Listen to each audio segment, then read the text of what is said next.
حموديات رمضان وما فيه من حكايات.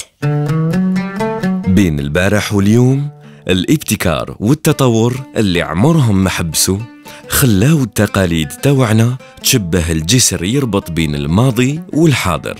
التقاليد توعنا يتبدلوا وكاين تقاليد جديدة تخلقت. أيام وليالي رمضان ولاو عصريين وولا عندهم وجه جديد يوافق الوقت الحالي.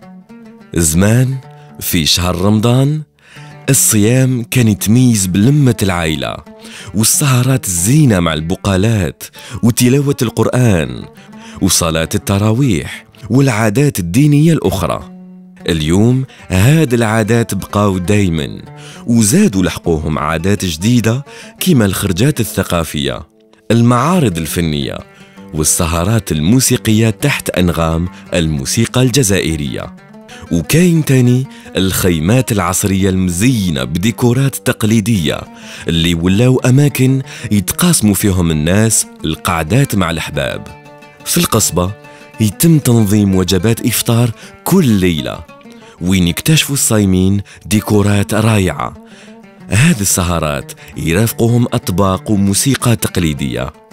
وحتى المطاعم ولاو يقدموا برامج من هذا النوع باش يخلوا كل واحد يتقاسم لحظات هايلة مع اللي يحبهم.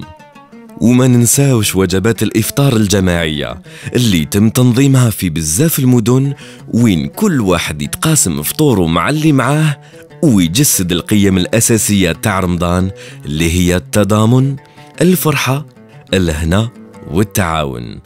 وانتوما كيفاش تجوزوا أيام رمضان؟